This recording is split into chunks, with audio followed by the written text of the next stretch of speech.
datang di podcast Rumah Degiri, Rumah Demokrasi, Gagasan, dan Inspirasi.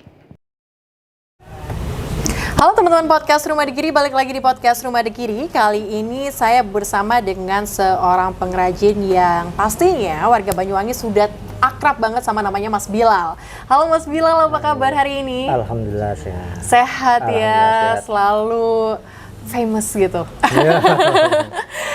Gimana nih kesibukannya akhir-akhir ini? Ya, alhamdulillah banyak orderan. Banyak orderan. Orderan paling jauh kemana nih Mas Bilal? Paling jauh ada dari Pati, dari Kalimantan juga. Kebetulan ini lagi proses mau kirim ke Papua Barat. Oke, kirim ke Papua Barat. Kirim apa nih Mas? Kepala Barong. Kepala Barong. Dalam rangka ada kegiatan apa di Papua mungkin? Oh tidak, kebetulan orang Banyuwangi merantau ke sana membawa budaya Banyuwangi ke Papua.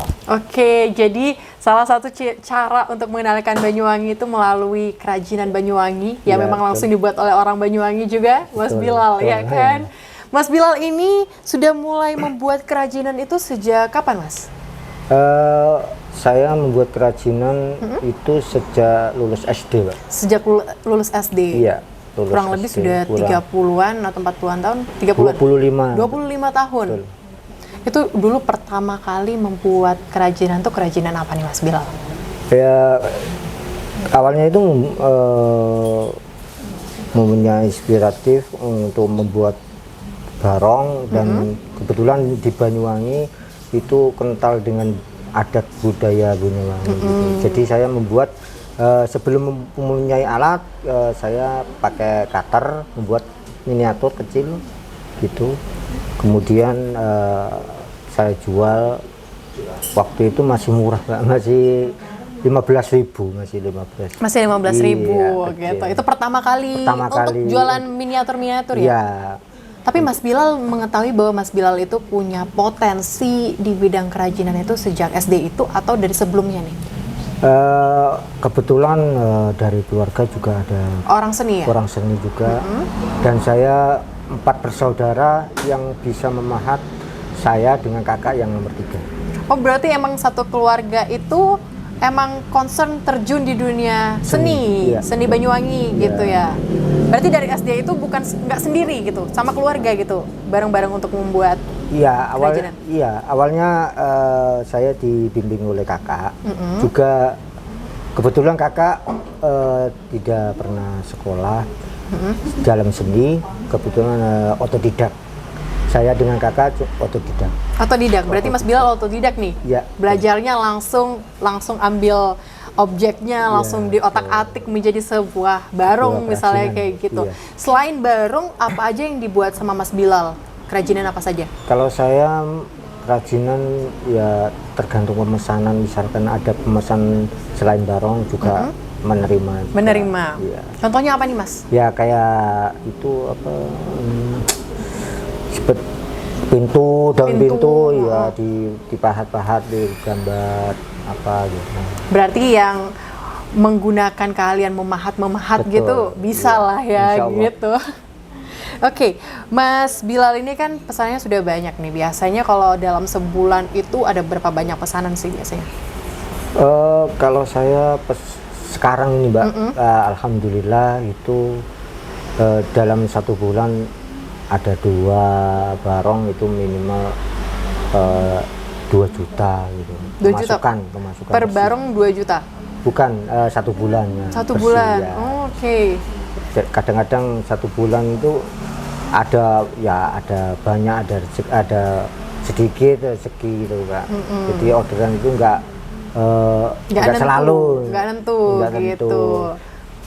Berarti apalagi kalau misalnya kerajinan seperti barong itu kan detail ya untuk membuatnya kayak gitu. Nah, karena Mas Bilal ini juga sangat concern di dunia seni nih. Menurut Mas Bilal itu seni itu apa sih gitu? Seni yang dijadikan sebuah barong tuh ada makna tersendiri nggak? Kalau menurut saya seni itu keunikan Mbak bagi saya. Dan juga seni itu perlu pengasahan. Kita mengikuti alur-alur budaya Banyuwangi seni itu.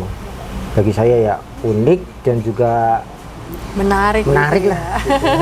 Untuk kita lestarikan bersama ya, khususnya sebagai seorang pengrajin juga, bagaimana caranya budaya-budaya lokal Banyuwangi ini tetap terus eksis gitu. Ya. Eksistensinya itu tetap terus ada dengan cara Mas Bilal itu dengan membuat kerajinan-kerajinan berbasis budaya. Betul. Gitu. Nah Mas Bilal, kemarin saya juga dengar satu berita yang sangat menarik. Karena Banyuwangi juga mengadakan event internasional yaitu WSL. Dan Mas Bilal berperan langsung juga di situ membuat piala untuk pemenang ya? Iya, betul. Nah itu prosesnya gimana? Apakah Mas Bilal langsung dimintai untuk membuat piala atau ada ceritanya seperti apa nih? Awalnya ada pihak dari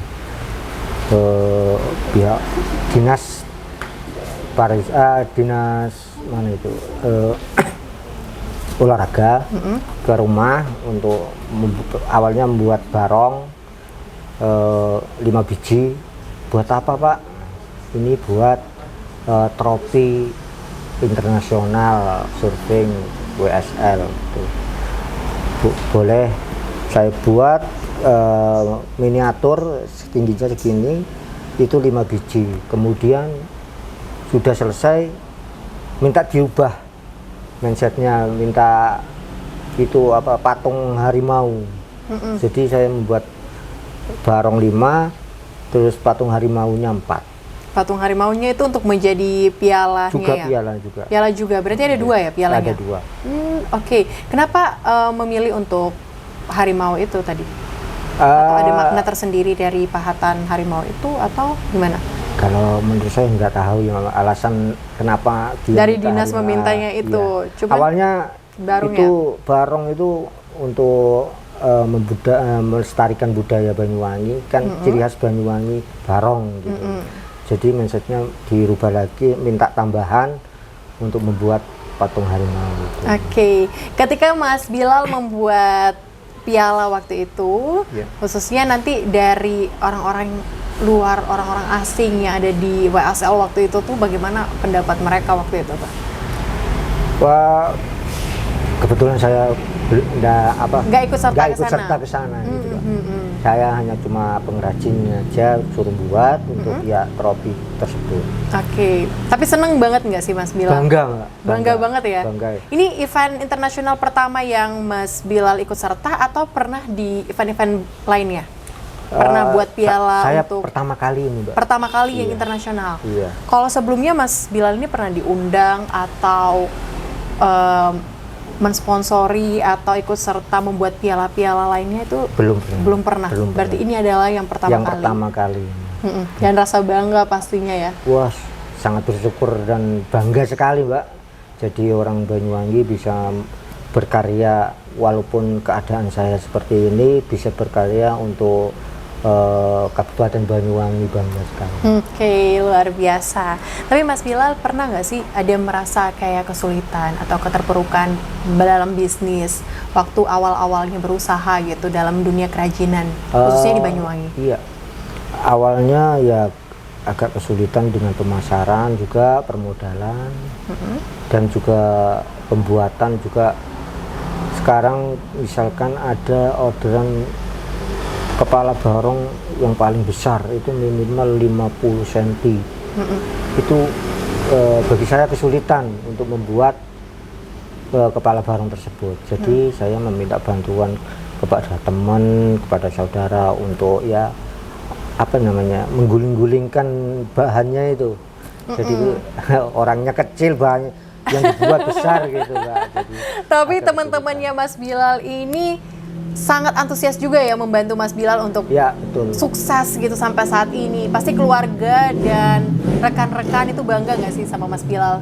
Apalagi pas WSL kemarin itu. Sangat bangga sekali Mbak, terutama untuk keluarga juga bangga.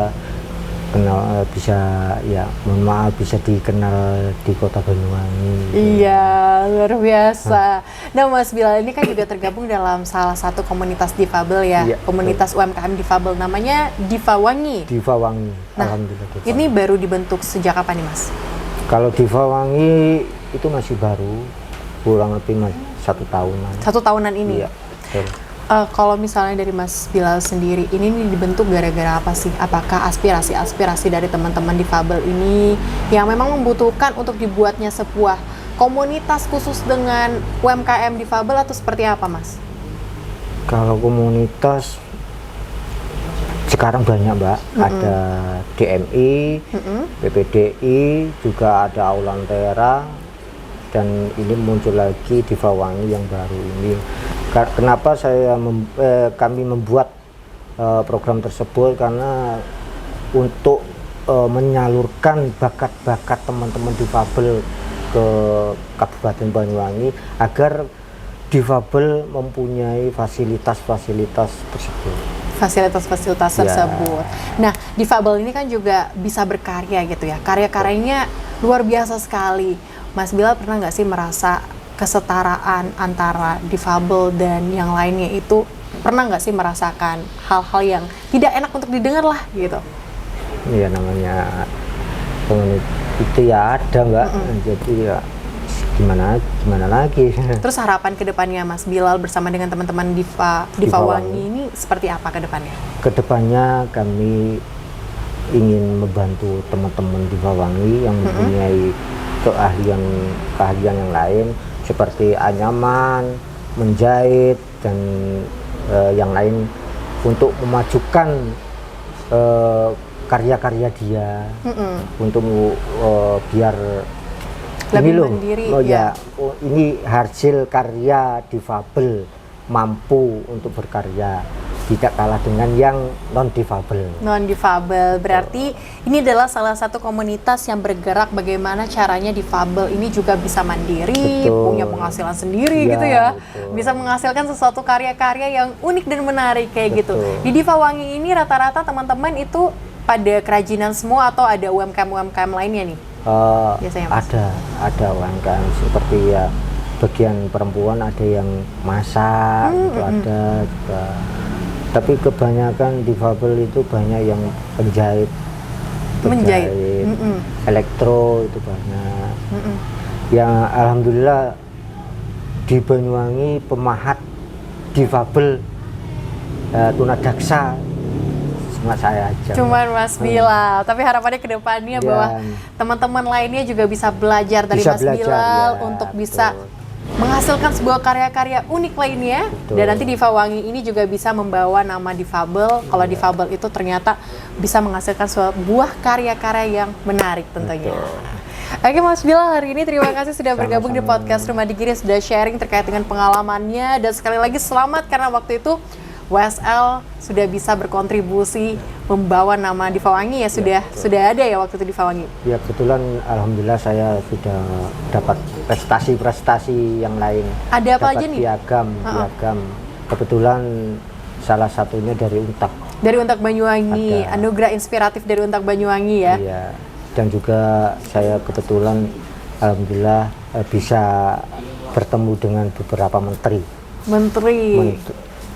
UMKM, juga Menteri Pariwisata, Gubernur. Oke, jadi hal-hal ini nih membantu Mas Bilal untuk bisa lebih show off lagi, lebih dunia lagi. Berarti WSL ini bukan sebuah yang pertama dan terakhir, tetapi menjadi sebuah awal untuk Mas Bilal mencapai jenjang internasional lainnya ya Mas Bilal ya. Oke Mas Bilal, thank you so much hari ini sudah bergabung di podcast Rumah Digiri, sudah sharing kepada teman-teman semuanya, khususnya teman-teman difabel saat ini yang mungkin masih belum seperti Mas Bilal dan teman-teman lainnya di Diva Wangi, mungkin yang masih dalam tahap belum membuat usaha sendiri atau masih belum bisa mandiri dalam hal mencari keuangan sendiri seperti Mas Bilal saat ini, menghasilkan sebuah karya gitu ya Mas Bilal ya. Sehingga nantinya semua teman-teman difabel yang ada di Banyuwangi khususnya ataupun Indonesia bisa melihat Mas Bilal sebagai sebuah orang sosok contoh inspiratif ya. Thank you so much Mas Bilal, semoga selalu menginspirasi teman-teman semuanya. Teman-teman podcast Rumah Digiri, saksikan terus podcast Rumah Digiri setiap hari Jumat jam 7 malam di YouTube Rumah Digiri. See you dan terima kasih.